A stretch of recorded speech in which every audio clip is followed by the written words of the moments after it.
Yang urusan di suku sudah selesai. Terus Ki Pengging ngikut aku mau ngapain?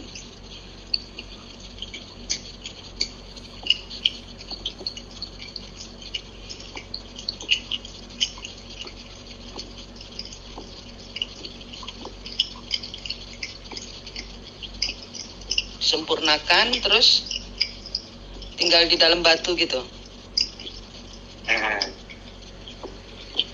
Iya, Saya nggak ada tujuan lagi. Dia sudah nggak ada tujuan lagi, tinggal nunggu gitu ya. Ya, sekongkon ngewangi kayak Gibran. Iya toh. Karo Gibran apa ya? Karo Gibran dan Kaisang apanya Ki Pengging?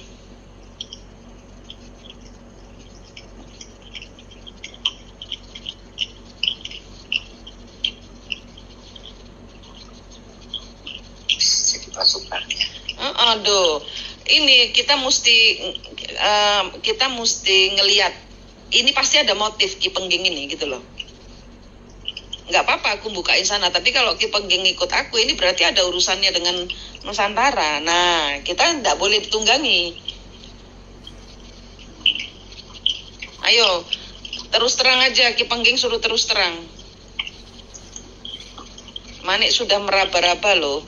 Mau ikut perang kan karena kerajaanmu ditindas sama Londo Ireng. Terus peristiwa itu, peristiwa penodaan terhadap Candi Suko itu kan juga ada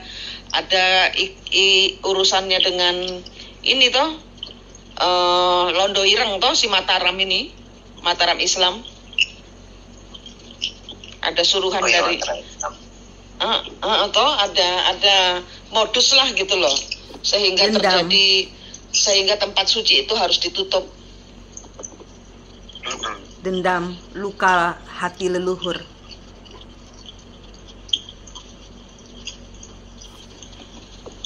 Terus nanti dia mau ngikut di kubu mana? Jokowi apa Prabowo apa Gibran apa Kaisang? Apa Ganjar? Ki Pengging ini.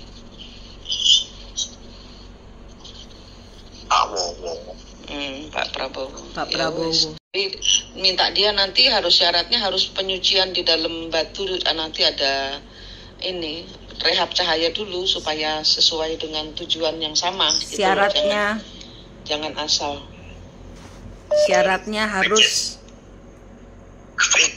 Syaratnya harus penyucian. Jadi kalau leluhur itu punya dendam, kita diikutin sunan ini, sunan itu, terus ketemu dengan kawan ini, kawan itu. Lihat di belakang kita leluhur kawan kita itu siapa? Ngapain? Itu pasti ada tujuannya.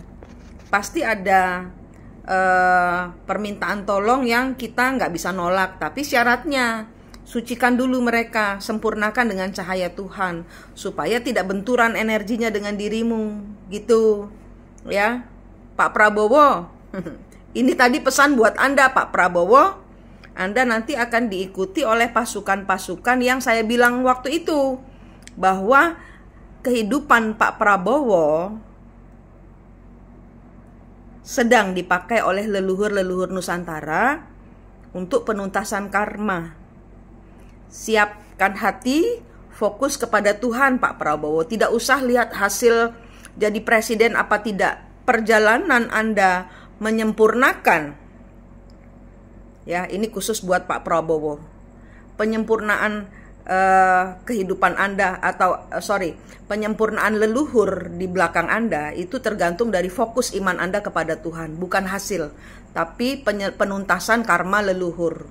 Ya, Pak Prabowo mendapatkan tugas mulia ini dari semesta yang sudah saya bilang di video sebelumnya tentang Pak Prabowo. Nah, ini saya semalam itu tadi malam, dan hari ini saya ketemu juga dengan Pak Frans yang leluhurnya adalah si Londo Ireng. Jadi di belakang kawannya dia ada Ki Pengging, itu connecting gitu. Jadi connectingnya ini adalah dendam lama yang zaman dahulu. Londo Ireng memakai Candi Sukuh, dinodai dan kemudian itu dihancurkan apa yang diajarkan oleh Ki Pengging. Ki Pengging ini setara dengan Syekh Siti Jenar yang nasibnya 11-12 dengan Ki Pengging. Ini Pak Prabowo yang dapat mandat untuk menyempurnakan. Kalau Pak Prabowo mendengarkan ini, fokus Bapak hanya ke Tuhan saja, tidak usah dengarkan hasil kanan kiri. Di belakang Bapak banyak pasukan-pasukan yang meminta hati Bapak, cawan hati Bapak untuk menuntaskan karma mereka di masa lalu. Semangat Pak Prabowo, semangat. Untuk paslon presiden lainnya, hormat saya untuk leluhur kalian semua. Sampai jumpa, Manik di sini. Saya adalah pemutus karma leluhur. Saya berterima kasih. Nusantara semakin bersih, semakin terang. Fokus kita kalau diikuti leluhur hanya ke Tuhan saja dan pembersihan hati. Oke? Sampai jumpa. Ki Ageng Pengging merupakan putra Raden Andayaningrat, Panglima Perang Majapahit yang menikah dengan Dewi Pembayun, putri sulung Prabu Brawijaya V. Dengan Sultan Trenggono, Ki Ageng Pengging terhitung saudara sepupu. Ayahnya Andayaningrat tewas di tangan Sunan Ngudung ayah Sunan Kudus dalam peristiwa penyerangan pasukan santri Demak ke Majapahit. Pasca tragedi itu, Kebo Kenanga pulang ke Pengging. Ia tidak ingin lagi berurusan dengan Demak. Ia memilih menanti kelahiran buah hati yang sudah lama ditunggunya. Bayi laki-laki itu diberi nama Mas Karebet atau dikenal Jaka Tingkir. Sampai Sunan Kudus datang sendiri mewakili Sultan Trenggono, Ki Ageng Pengging tetap bersikukuh menolak datang ke Demak. Ia tahu risikonya, menolak keinginan raja sama halnya dengan makar. Dan hukuman bagi seorang pemberontak adalah mati. Ki Ageng Pengging meminta Sunan Kudus tidak ragu melaksanakan tugasnya, menjatuhkan hukuman mati. Sebelum eksekusi dilakukan, terjadi percakapan antara keduanya tentang rahasia hidup dan kematian. Sunan Kudus meminta Ki Ageng Pengging memperlihatkan ilmu seperti apa mati di dalam hidup. Dengan tersenyum dimintanya Sunan Kudus menusukkan sebilah keris kecil ke sikunya. Tusukan itu membuat Ki Ageng Pengging tiba-tiba tergolek lemas, namun bibirnya tetap tersenyum. Dengan didahului salam, mata Ki Ageng Pengging terkatup rapat. Nafasnya berhenti. Nyawa ayah Jaka Tingkir itu telah melayang. Sejarah kembali terulang ayah Ki Ageng Pengging, yakni Andayaningrat tewas di tangan Sunan Ngudung, ayah Sunan Kudus.